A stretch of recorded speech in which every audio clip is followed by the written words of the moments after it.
مشکات شریف جلد نمبر 2 صفحہ نمبر 546. عن عمر بن الخطاب رضی اللہ عنہ قال قال النبی صلی اللہ علیہ وسلم الصحابی کالنجوم فبأي مقتدیکم مقتدیتم. الصحابی کالنجوم فبأي مقتدیکم مقتدیتم. نبی کریم صلی اللہ علیہ وسلم نے فرمایا کہ میرے صحابہ ستاروں کی مانند ہیں، تم ان میں سے جس کی بھی اقتدا کرو گے تم ہدایت پا جاؤ گے اور تمہیں جنت کا راستہ مل جائے گا. ہدایت پانے کا معنی یہی ہوتا ہے، جنت کا راستہ مل جائے گا. یہ میں ساتھ ایسی باتیں کیوں کہتا ہوں، میں بہت ساری دیوبند کی اکابر کے عبارات کے اعتراض کا جواب دیتا ہوں. تو ایک آپ جواب سمجھ لیں گے نا تو کئی عبارات کا جواب سمجھ جائے گا. میں نے ترجمہ کیا کیا؟ اللہ کے نبی صلی اللہ علیہ وسلم فرمایا میرے صحابہ ستاروں کی مانند ہیں، ان میں سے جس کی ابتدا کرو گے تم ہدایت پا جاؤ گے اور جنت میں چلے جاؤ گے.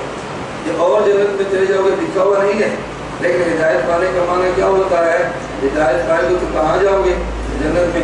تو کبھی ہمارے اکابر ایک روایت کا بالمعنی اور مفہوم کے بیان کر دیتے ہیں اور غیر مقرر مفاتی کہتے ہیں. دنیا کی حدیث کسی کتاب میں دکھاؤ کہ یہ بات وہاں حدیث کے اندر موجود ہو. جیسے تجلیات صفدر میں رئیس المناظرین حجت اللہ فی الارض حضرت محمد امین صفدر کوکاڑوی رحمۃ اللہ علیہ کی ایک عبارت موجود ہے. حضرت ایک سوال کا جواب دے رہے تھے اور سوال کا جواب دیتے فرمایا نبی کریم صلی اللہ علیہ وسلم نماز پڑھ رہے تھے اور اللہ کے نبی کے سامنے کتیا اور گدیا کھیل رہی تھی. حضور کی نگاہ کی شرمگاہ میں پڑھ رہی تھی لیکن پھر بھی اللہ کے نبی کی نماز نہیں. حضور نے نماز نہیں توڑی، نماز تو ہو گئی. اب غیر مقلد کہتا ہے یہ کس حدیث کی کتاب میں موجود ہے کہ کتیا اور گدیا کی شرمگاہ میں حضور کی نظر پڑ رہی تھی؟ یہ تم نے اپنی طرف سے کہا کہ نبی کو کوئی الزام لگایا. اب اس نے دو عبارات تو میرا موضوع نہیں عبارات آئے گی. میں اس وقت اصول آپ کی خدمت میں ایسے عرض کروں گا کہ کسی بھی آنے والی عبارت کے جواب دینے میں آپ کو کبھی بھی دقت پیش نہیں جائے گی انشاءاللہ. کبھی عبارت آئے اور آپ نے اس عبارت کو نہ کبھی دیکھا ہو نہ اس عبارت کے جواب آپ نے کبھی پڑھا ہو، اصول آپ کے ذہن مستحضر ہوں گے تو عبارت کے جواب دینے آپ کو کبھی دقت پیش نہیں آئے گی انشاءاللہ. ایک اور غلط فہمی کہاں سے لگی ہے؟ حضرت کوکاڑوی رحمۃ اللہ علیہ نے حدیث کا یا حدیث کے الفاظ کا ترجمہ نہیں کیا بلکہ حدیث کا مفہوم بیان کیا ہے اور انہوں نے مفہوم لے کر اشکال کر دیا کہ یہ لفظ حدیث کی کسی کتاب میں موجود نہیں.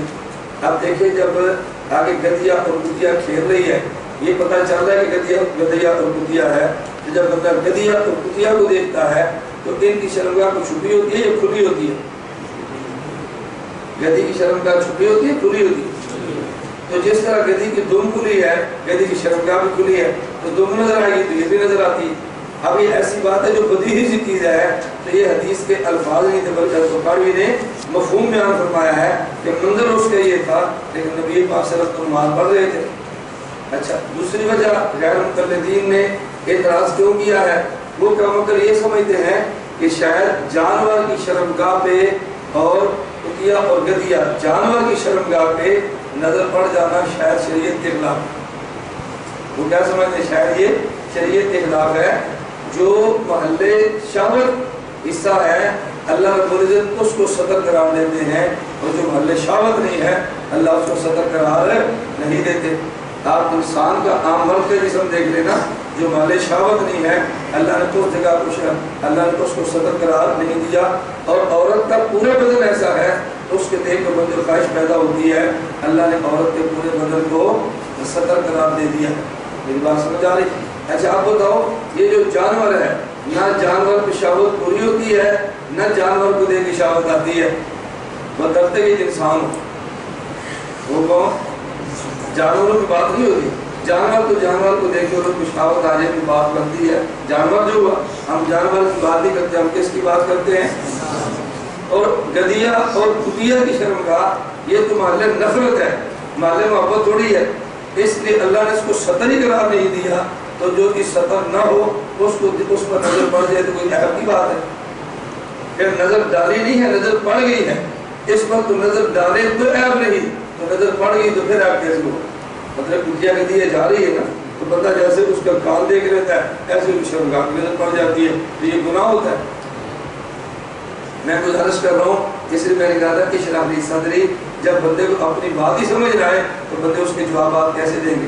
اگر آپ کو اپنا موقف سمجھ آ گیا، اگر دلیل موجود نہ بھی ہوئی، آپ انشاءاللہ تب بھی جواب ارشاد فرما لیں گے۔